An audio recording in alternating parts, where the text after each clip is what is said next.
Good morning, guys. Laura here from Hedgehog's Homestead. How's everybody doing? I'm coming outside and seeing how my garden has fared. Last night we had a big storm come in, and it was like a bomb. Let's see how the garden's doing. My goodness, that I just worked on yesterday. Let me turn the camera around. There we go. Looks like these two containers are a couple containers turned over and slid over.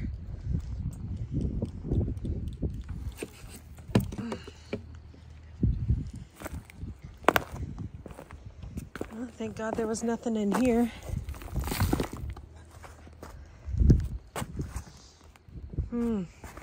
Onions are all in. That's amazing. The wind was incredible, guys. Incredible. So other than those two containers and that container being pushed over, not so bad. But some of my cardboard went flying. We'll have to go retrieve that. That's the tote over there. And then we have another one over there, but that one's got the good water in it. We're gonna rinse that one out next and put good water in it. Looks like some of our metal went flying and our wood. It's a constant out here.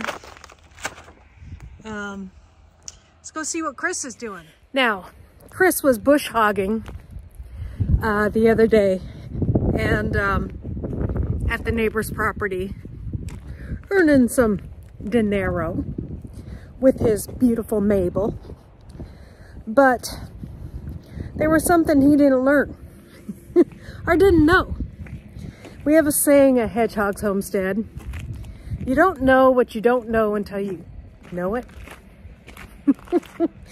So this is one of those things, is that when you're pulling a bush hog, you need to have that back tire barely on the ground.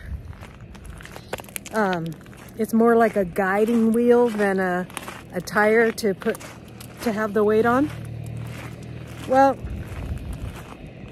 you don't know until you don't know what you know, or however I said that. But we say that all the time. Chris says it a lot more than I do. But I'll show you what happened to his wheel. And then I'll show you the lovely things that he's doing and taking care of on the property.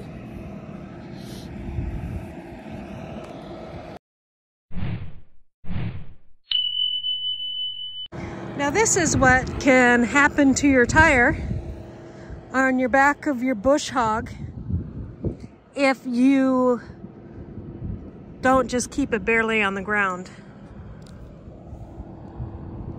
Can you see that? Does that look a little abnormal to you? Yeah. So there you go. You don't know what you don't know until you know it. And so when you're bush hogging, make sure you got your tire barely off the ground. And Chris would tell you himself. But I thought I'd show you what he's doing out here. That is amazing and wonderful.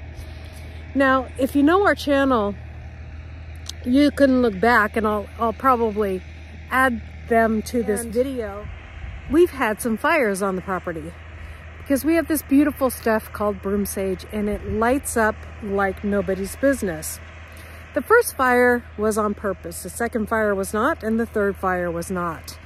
So we want cattle and things like that eventually on this property, but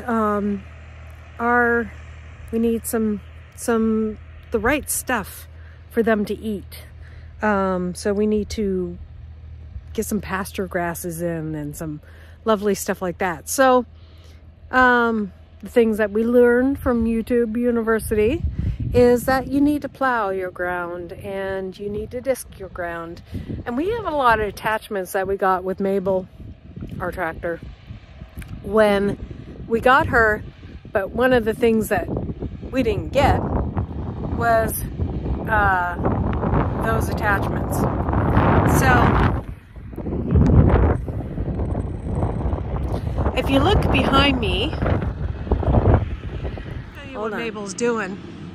She's out here working hard with Chris at the helm, and she's tilling up this soil, or I should say 80% clay, 10% sand, with a pinch of topsoil.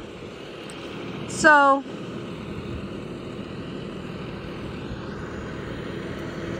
that's why we need to plow her, disc her, add some lime, and then seed her.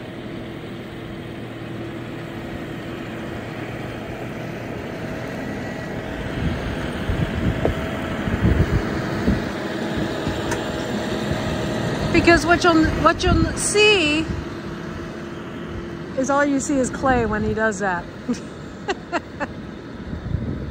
But he's working hard and getting it done so that we can put some pasture grass in here so we can get some animals out here. Now, I wanted to do the animals first and kind of make that happen and do all that stuff, but the census is around here that they wanted to do this first. And he actually got these two implements that he got for, you know, they're secondhand. So he got a good deal on them. So that's how that happened. And so now this is happening. He did this whole side of the field over here. And this is already disked and, well, he mowed it first. And then it's been plowed and disked. And isn't that beautiful? Now maybe we can get rid of some of this stuff. Now our soil is high in acid, and it's also, what did they say? It's a 5 on the scale. And so that's what we have to grow with. So hopefully, I mean, we could grow blueberries galore out here, but we do want to grow other things, and pasture grass is one of them. So we're going to lime the heck out of this and see what happens when we put in some pasture grass.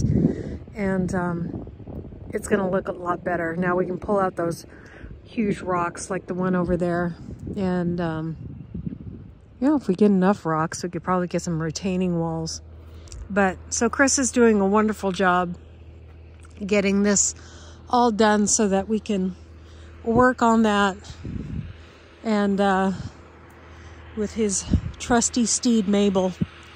And I think he's gonna do that area over there next where we had a big burn, but one of the problems with going out there and doing that is all those trees. You'd have to knock those trees down first. So either I go out there and knock those trees down, cut them down, or yeah, I don't know. We'll see. The bush hog is out of commission, so we can't really use that one. So he's out here doing some beautiful work, and it's exciting. And I'm excited to move forward with our next adventure here on the homestead. And it's looking beautiful out here, even though it rained like crazy last night. But that's okay, the garden needed it, right?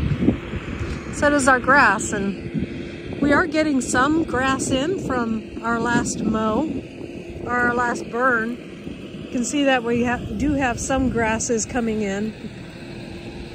They look pretty normal grasses, but we'll just keep working on it.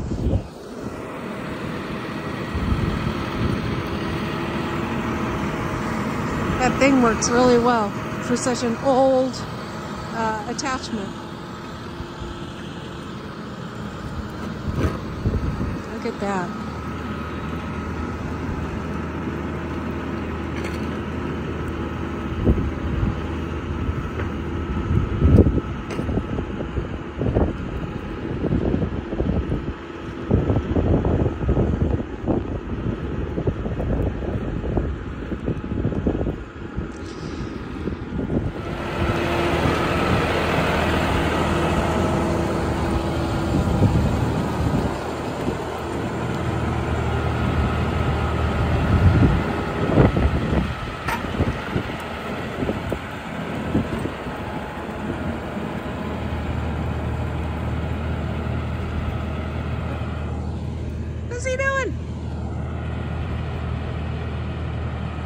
needs to look over his other shoulder.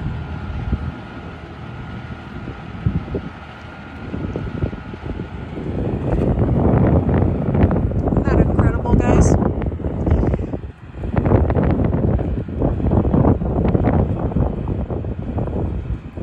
Okay, guys, that is it for today's video. Thank you for coming along with me today. You guys have a blessed day. We'll see you next time here on Hedgehog's Homestead. Bye.